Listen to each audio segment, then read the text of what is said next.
Now, Bobby Seale, the clarion call of the Black Panther Party was power to the people. And you spent certainly virtually all of your life trying to give people in the community more power and control over their lives. In the 30 years since you started the Panther Party, how much improvement have you seen in members of the black community's ability to take control over their own lives? I got to put this in context. You know, when we came about, we were sort of in what we call the second phase of the civil rights struggle. It's a hindsight analysis. We were about, not only the Black Panther Party, SNCC in its attempt in the South, trying to evolve political electoral black community unity. That was a time when there was only, what, 400 maybe or so duly elected black politicians. I mean, from the federal all the way down to the Board of Education level. What we see that came out of that 60s protest movement was at the end of the 70s, we're talking about 6,000 or 7,000 duly elected black politicians. At the end of the 80s, 10,000 duly elected politicians. The problem is that it was only half a victory because hypothetically 50% of the politicians ain't worth crap, even the black ones, right? Probably 70, 80% of the white ones are not worth crap either. My point is that was the second phase. The main thing, though, was how do we get to the economics? How do we evolve a new economic practice that makes some human sense? And that is the area, you see. Now, we can talk about and measure from the 60s with the Kerner report, when they spoke of what, 2, 3, 4% blacks were of the educated property owner class, etc. And if we measure with the basic medium income and the levels of discriminations and lack of fair access, fair shares access to education, what have you, and jobs, at the time we made, well, there's been some changes. On the other end, we can look at Black America particularly, and we can see 25% of the African American community with less than $5,000 income a year. Now, as I understand, I mean, the kind of the two foundations of the Black Panther Party was self-defense and self-reliance, self-help. But with the passage of time, I mean, so much of the Black Panthers have become just the self-defense side. The black berets, the clenched fists, the guns, and that we seem to have forgotten, or there hasn't been the same attention paid to the literacy programs, the breakfast programs, the self-help and the community programs. Why is that, you think?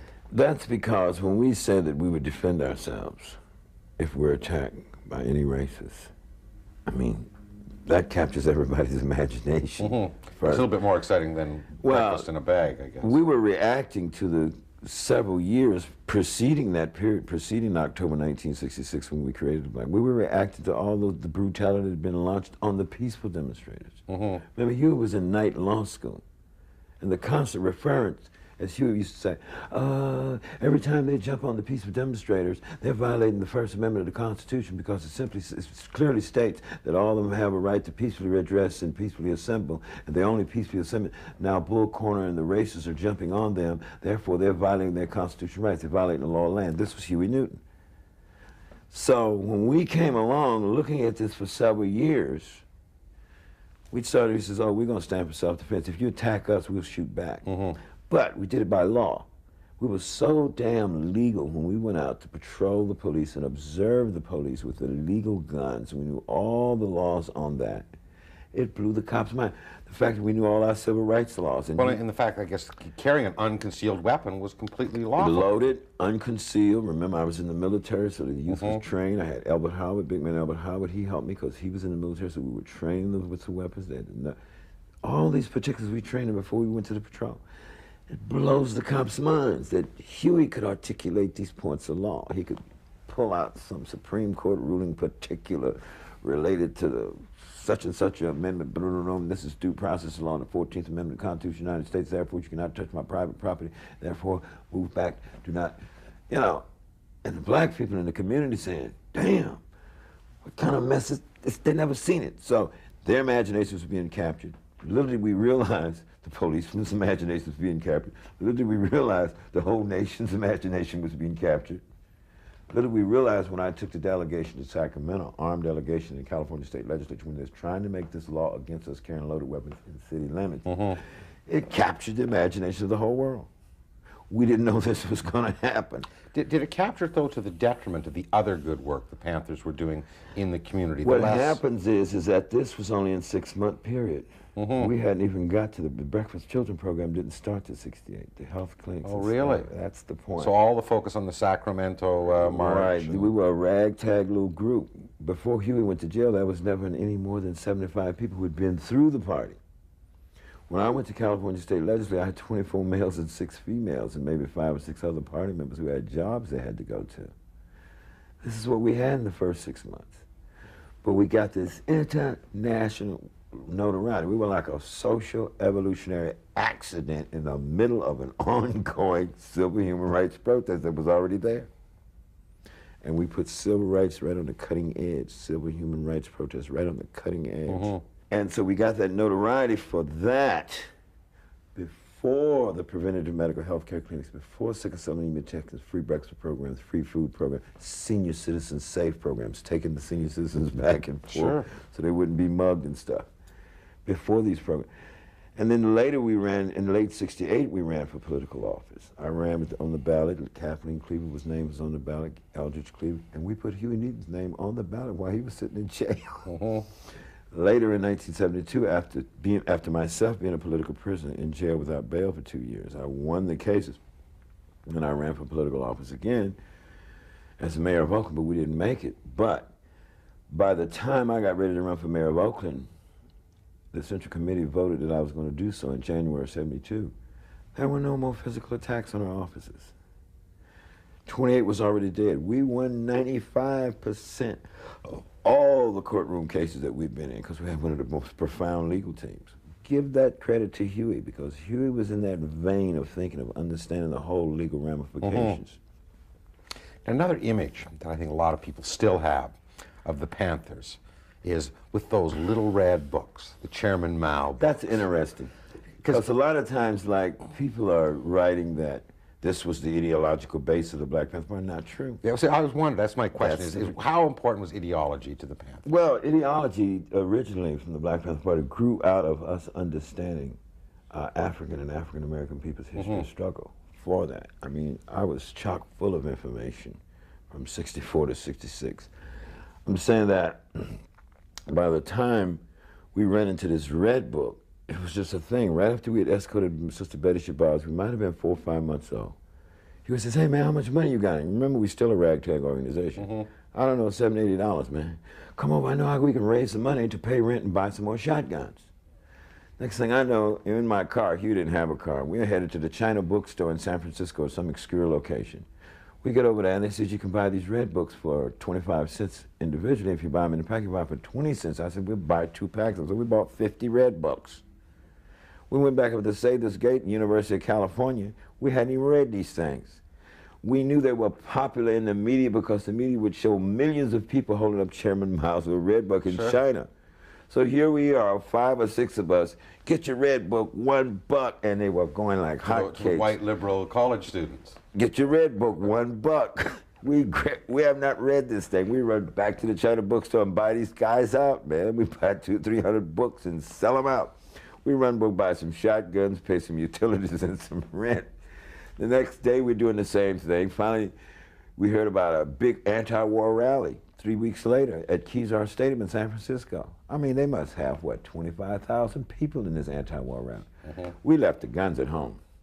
We went in there with a couple of thousand red books. We still have not read this book. We go in there and sell red books for $1. Then, I guess a little bit after Denzel Dow's situation in North Richmond when he got killed by a policeman, Huey and I happened to be sitting in my house and said, hey man, there's some nice stuff in here. Look, you do not steal not a needle and a piece of thread from the people. We got to reading this thing. So we adopted these little aspects out of the Red Book, and I made little rules out of them, not necessarily per se the Red Book, but the Red Book is a form of required reading for the Black Panther Party members. I never implemented that till my organization started growing like wildfire. Says everybody got to read the Red Book. That was in 1968. After Martin Luther King was killed. See, because after Martin Luther King was killed, that's when our organization swelled from 400 members to 5,000 members in a matter of 6 months. It was almost too fast, but I kept up with it. But that's when the Red Book became part of a lot of required reading. Because prior to that, You had to read W.B. Du Bois's Black Reconstruction, Basil Davidson, even Blues People, the autobiography of Malcolm X. I had a list of about 25, 30 books one had to read that had largely to do with African-American people's history of struggle. W.B. Du Bois gave us this very rather class analysis of what the situation was as it related to the color line and as the color line related to the class analysis, but coming from really an African-American perspective. So the real ideological approach evolved out of that. Red book and stuff was secondary. Then, of course, in 1968, we got a handful of Marxist-Leninists come in the party. Then they clashed with me a bit because some of them are trying to argue the Soviet Union state-controlled command economy socialism. I says, bull crap, I don't like it. What do you mean? I says, if you're going to argue dialectics, over here you have the avaricious, racist, corporate monopoly capitalists.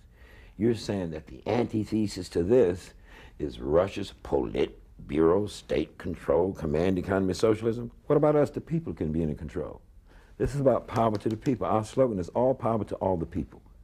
So later for some Politburo, later for some corporate money rich, we need to get down here, and this is the true synthesis. That was my argument in the late 60s. So the rank and file Panthers weren't ideological, they weren't? Yes, they were.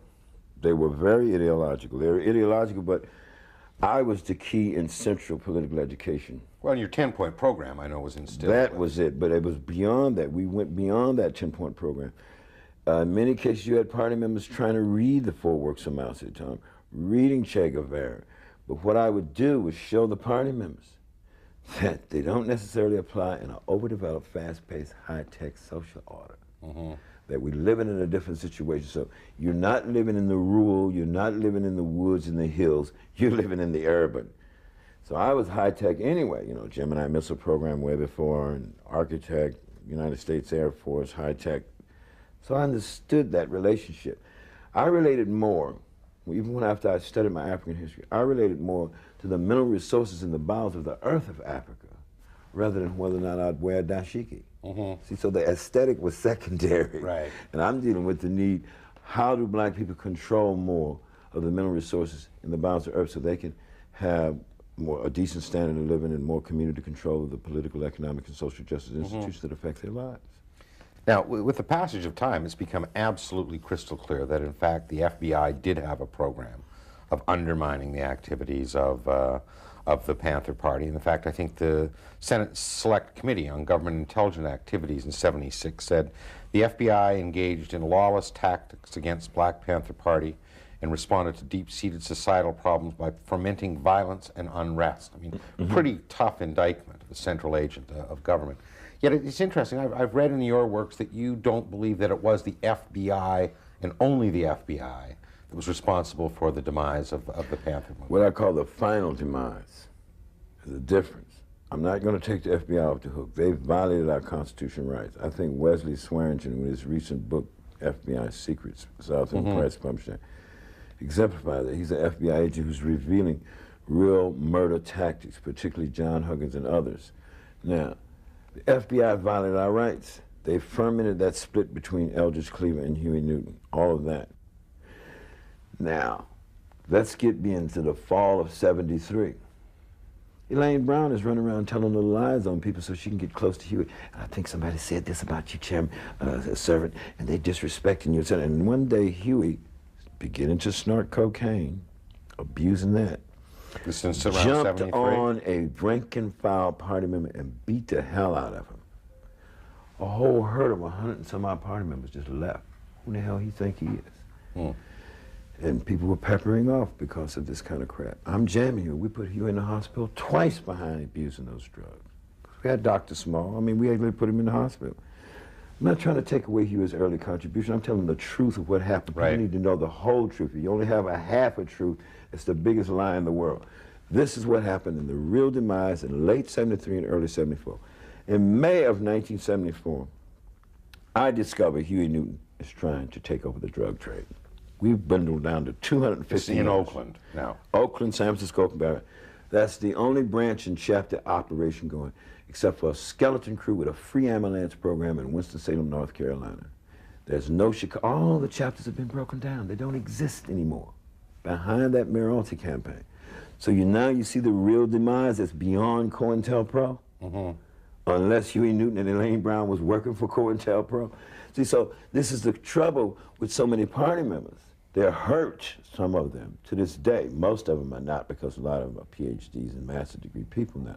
But my point is, this is the true demise. Now, there's 250 so people left. I'm trying to figure out what I do with Huey. Do I kill him? That's not me. This is Huey Newton, you mean? Yes, in May and June into July of 1974. I can't kill Huey. I'm not a murderer. I had organized 5,000 people while he's sitting in jail. I confronted him with this. I says, I resign. You need to resign. The Black Panther Party is over. Oh, all doped up. I'm trying to keep that. I says, you're not keeping anything together, Huey. You never kept anything together. You don't even know these party members. I'm the one that politically educated them. I'm the one that taught them demographics and how to set up programs, etc. I'm the one that spurred them. I'm the one that broke down quantitative increase and dialectics to them. You didn't do it. The party is over. I'm going to resign. I want you to resign. The party's over. I walks out. Get out of my house. You ain't nothing but a punk. I says, one thing I'm not, Huey, you know I'm no punk. So I'm 6 years older than Huey. He knows that if you do me wrong, I will hurt you. I walk out. Next thing you know, I decide I'm going to leave. And when I leave, I'm willing to bet. I'm not going to even let those 250 party members know I left. But when they find out I'm gone, they're going to walk off. And sure in hell, 4 weeks later, Elaine Brown jumps up in a meeting and says, Bobby Seale has defected from the Black Panther Party. Guess what happened? 75% of more than 200 people in the auditorium say, the chairman's gone. I'm out of here. And they roll. Now, some have noted, looking at what's happened to not so much the black community, but inner city problems with cuts in the whole kind of fiscal climate in North America, that the time is right for the emergence of new activist groups, much like the Panthers were in the 60s, today in the 90s. Do you see a lot of the conditions that caused the Panthers to emerge being replicated today? It's very different. In the middle 1950s, we're talking only 400 duly elected politicians. You have over 10,000 now. Mm-hmm. Really, largely, when you talk about pushing, and even though it's not really the final revolutionary struggle, that's already been done. You don't need any guns. I wouldn't even emphasize guns. That's interesting. I was going to ask. They need to network. Every inner-community area need to network 1,000 video cams. There were no video cams in my day. Right. So we had law books and tape recorders and shotguns. So the video cam that got Remember, Rodney all we had King was a tape recorder. But we had to have that shotgun because they would jump on you, shoot you, brutalize you, and murder you. Now, if we can network from the windows and the blocks of the people like a town watch watching police barrack, we're not going to stop them from arresting the criminals in the community. You can't do that because you got too much criminal, dumb behavior that had nothing to do with any ideology of politics, of liberation. It really has nothing to do with it. It's just a bunch of, I'm just saying, so what is a new organization supposed to be about? The first phase was trying to wipe the laws of segregation off the books with Martin Luther King, Thurgood Marshall, Rosa Parks. They evolved the movement to wipe 8. So 15, 16 years later, 90 and 95% of the written laws of segregation was wiped off the books from the 50s to the early 70s. The second phase was Bobby Seale, Kwame Ture, the Black Panther Party, SNCC, Rap Brown, and even OAAU with Malcolm X, when he finally got away from the Nation of Islam, created this secular kind of OAAU organization.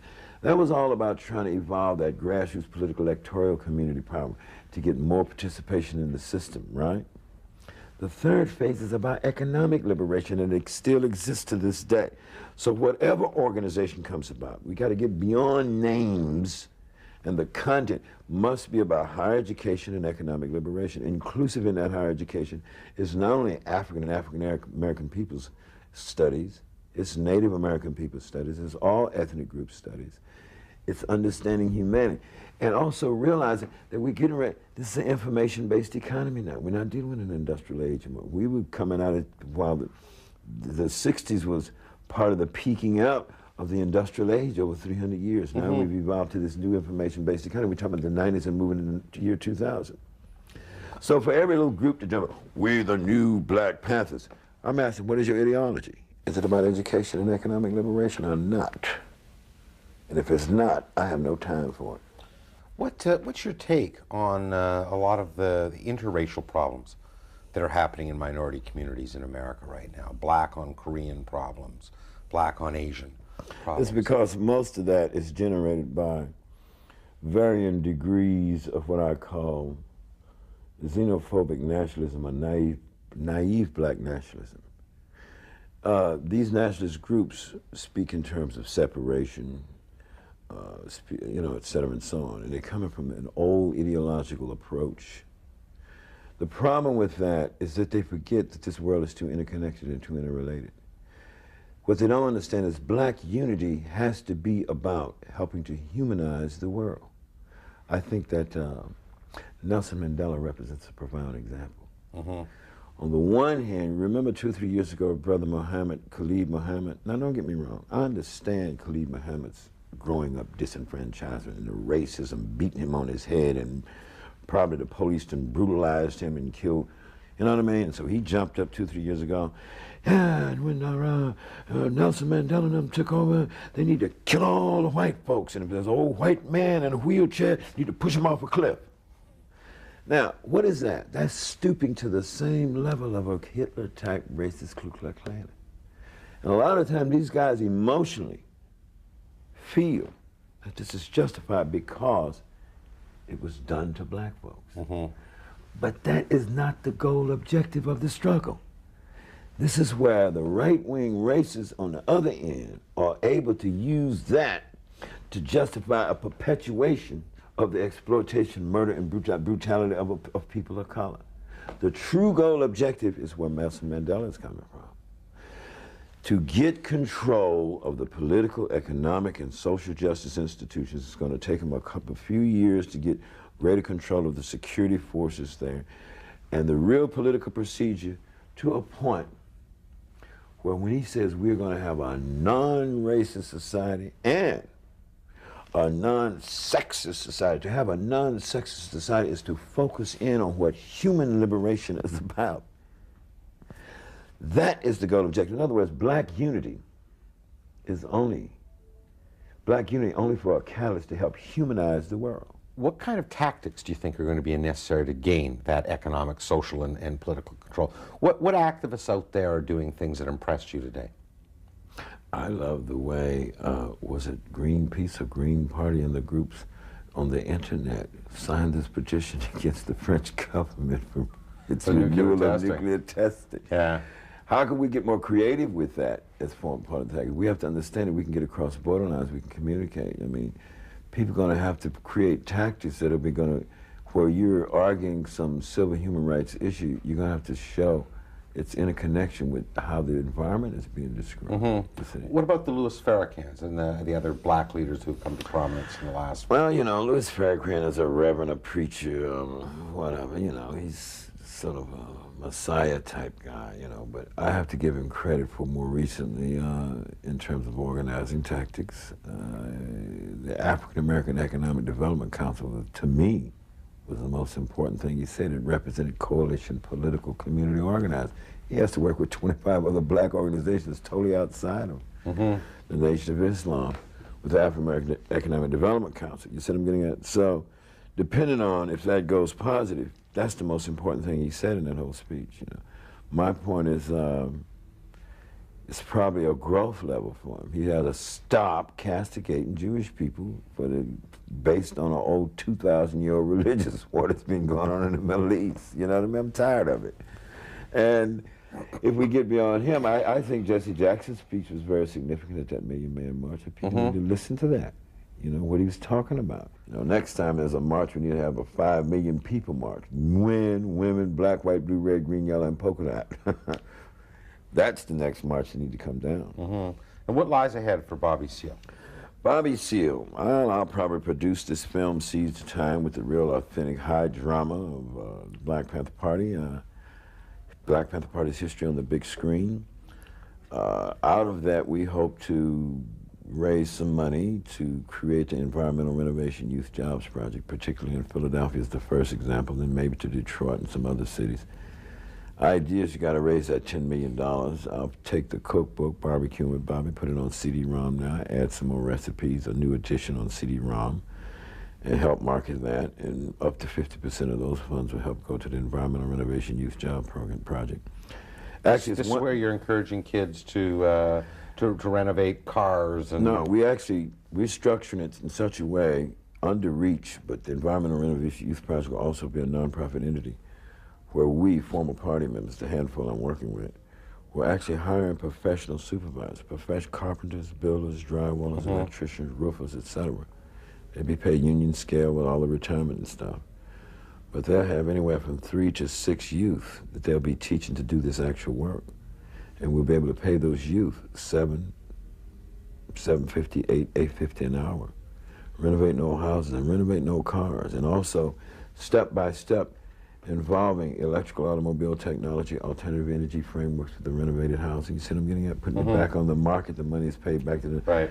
Make these real jobs and then teach human resources skills. They work 40 hours a week, 5 hours is human resources skills. You sit on a computer and you're going to have to learn how. And we will teach you and show you to fill out your grant papers to be able to go to college or grade school. And if you're in this program 2.5 years, you're going to learn everything from against violence, decent relationships between male and female. Half of my program will be male, females in them anyway. And if we could spread this around the country, 100,000, 1 million youth in the next 10 years doing this kind of work, jobs, et cetera, boom, boom, boom, then we've changed. And then it's community-controlled economics and it's financially self-sufficient. We don't want any damn government in it. Get out of here with your racist, politicking ass. Leave us alone. This is a community-controlled economic endeavor. And people rehabilitate themselves because that's a large portion of their human liberation. Well, Bobby Seale, for you it seems the struggle always goes on. Oh, yes. I'd really like to thank you very much for taking some time out of that schedule and talking with us. Thank you.